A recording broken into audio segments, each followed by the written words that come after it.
Hey, boys and girls. Nice to see you again.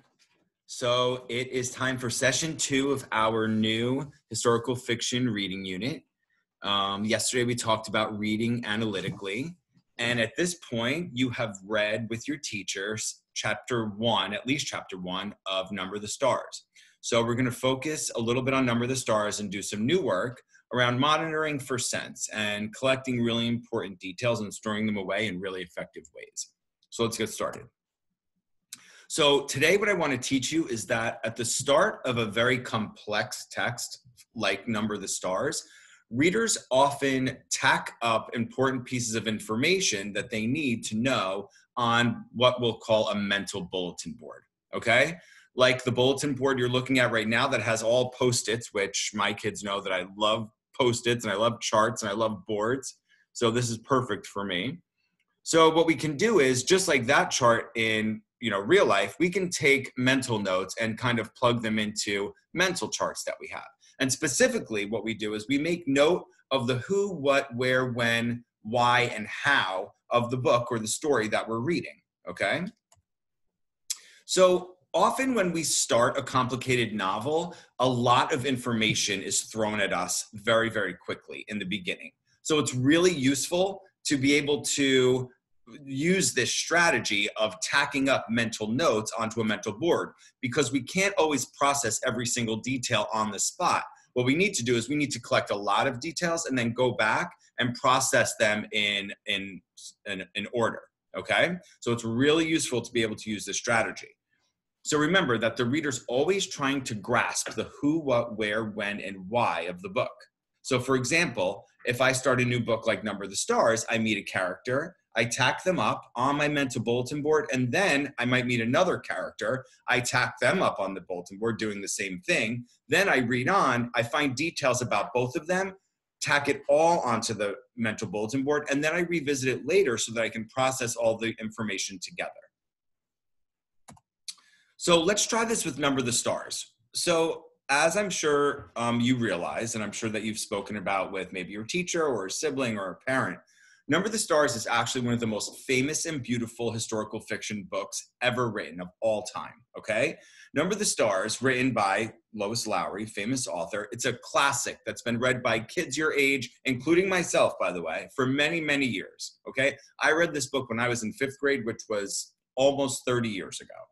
And it's been translated into hundreds of languages. So you are joining a global community of readers that are all connected through the message of this one everlasting story. So it's really important that we understand and appreciate how special this story is. And I know you're all gonna love it. I'm sure you all like it already, but it's gonna get even better, and we're gonna take away a lot of life lessons that you're gonna remember forever.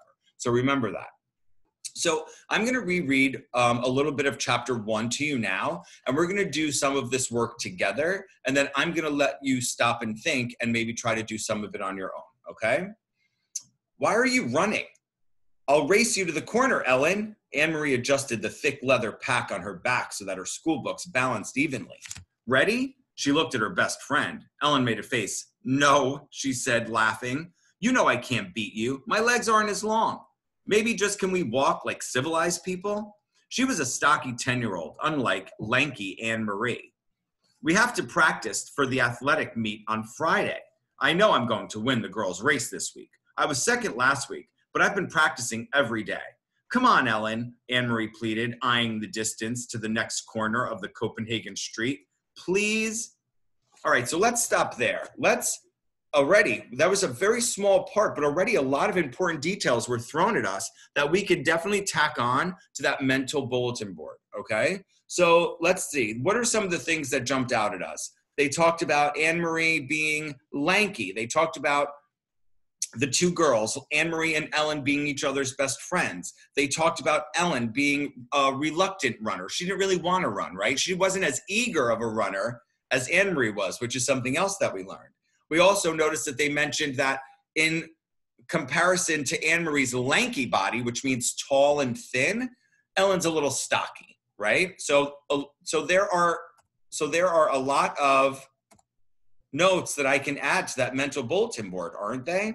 So now remember, guys, I wouldn't normally write down my thoughts like this or make them visible, but I'm making them visible today just so that I can show you the type of work that I'm doing and the type of work that you need to be doing going forward. So just imagine all of this that I'm showing you is actually going in my mind and actually being tacked to my mental bulletin board, okay? So why don't we stop and think? I'm going to read actually a little more, and then we'll stop and think, and we'll take it from there. Okay. Ellen hesitated, then nodded and shifted her own rucksack of books against her shoulders. A rucksack, by the way, is a backpack. It's a European term for backpack. Oh, all right, ready, she said. Go, shouted Anne-Marie, and the two girls were off, racing along the residential sidewalk. Anne-Marie's slivery blonde hair flew behind her, and Ellen's dark pigtails bounced against her shoulders. Wait for me, wailed little Christy, left behind, but the other two older girls weren't listening. Anne-Marie outdistanced her friend quickly, even though one of her shoes came untied as she sped along the street called Oosterbrogade, past the small shops and the cute cafes of her neighborhood in the northeast Copenhagen. Laughing, she skirted an elderly lady in black who carried a shopping bag made of string. A young woman pushing a baby carriage moved alongside to make the way. The corner was just ahead.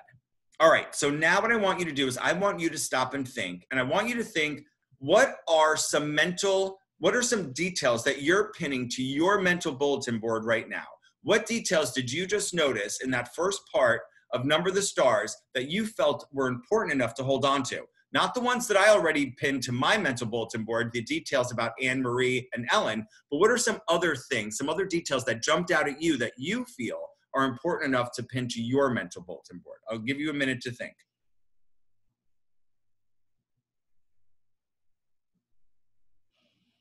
All right, so I have a feeling some of you noticed that something about the setting. They're in Copenhagen, okay? Copenhagen is the capital of Denmark. You may know something about Copenhagen already. Before we even started here, you might have pinned details that you knew about Copenhagen before to your mental bulletin board. That is so smart. Using prior knowledge when reading historical fiction is an awesome strategy. It's something that you bring to the table that somebody else might not be able to. And when you're engaging with your classmates and you can bring prior knowledge to the table, that's really helpful to everybody. Some of you might have noticed also the description of their neighborhood.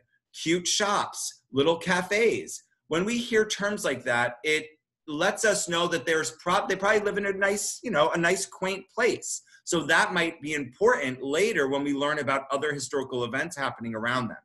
Some of you might have noticed that they pointed out that Anne-Marie has blonde hair, but Ellen actually has dark hair. So that might come up later too. We don't know. Those are all important details that we might want to add to our mental bulletin board, okay?